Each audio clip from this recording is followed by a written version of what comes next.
ఏంటి అసలు పవన్ కళ్యాణ్ గారి మీద మీ అభిప్రాయం ఏంటి? అభిప్రాయం ఉంది, నిలకడం మన మైండ్ సెట్ ఉంటే ఓకే. ఓకే, ఇప్పుడు ఉప ముఖ్యమంత్రిగా రాష్ట్రానికి ఉన్నారు ఆయన.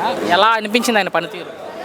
కొన్ని బాగానే ఉన్నాయి, కొన్ని ఏమో స్టాండర్డ్ లేని మాటలు. సో ఆయనకి ఇచ్చిన శాఖ పరంగా మాట్లాడుకుంటే పంచాయతీరాజ్ కావచ్చు, గ్రామీణాభివృద్ధి శాఖ కావచ్చు, అటవీ శాఖ కావచ్చు, ఏమన్నా న్యాయం చేస్తున్నారు ఆ శాఖలకి? ఇంకో 50% జరుగుతుంది న్యాయం. ఓకే, సో కొంతమంది మాట్లాడేది ఆయన సినిమాలు చేసుకుంటూ తిరుగుతున్నారు తప్ప జనాలు ఎక్కడ పట్టించుకోవట్లేదు అంటారు కొంతమంది. తప్పదు. పనిచేసేవాడిని ఏ పార్టీ పరంగా కాదు, పనిచేసేవాడిని ఓకే, పనిచేసేవాడిని చెప్పాలి అంతే. సో మరి మీరు గమనించారో మీరు విన్నారో లేదు తెలియదు, ఒక వారం నుంచి తెలంగాణలో ఉన్న అన్ని పార్టీల నాయకులు కూడా పవన్ కళ్యాణ్ గారి మీద కామెంట్స్ చేస్తున్నారు. సో దాని మీద మీ అభిప్రాయం అంటే?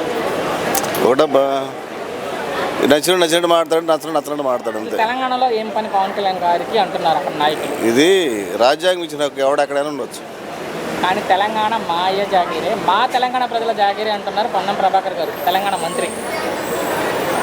అలాంటి మాటలు పట్టించుకోవచ్చు. నిన్న రేవంత్ రెడ్డి గారు ఆ మాటల్ని సమర్థించారు నిన్న ప్రెస్ మీట్లో. పవన్ కళ్యాణ్, రేవంత్ రెడ్డి అంతా ఒకటే అంతే. సో ఫైనల్గా భవిష్యత్తులో అది ఏపీ కావచ్చు, తెలంగాణ కావచ్చు, సింగిల్గా వెళ్తే పవన్ కళ్యాణ్ గారు రాజకీయ భవిష్యత్తు ఎలా ఉండొచ్చు అనుకుంటున్నారు? సింగిల్గా వెళ్తే ఆయన ఏంటో నిరూపించుకుంటాడు అంతే. ముఖ్యమంత్రి అయ్యే అవకాశం నా ప్రశ్న.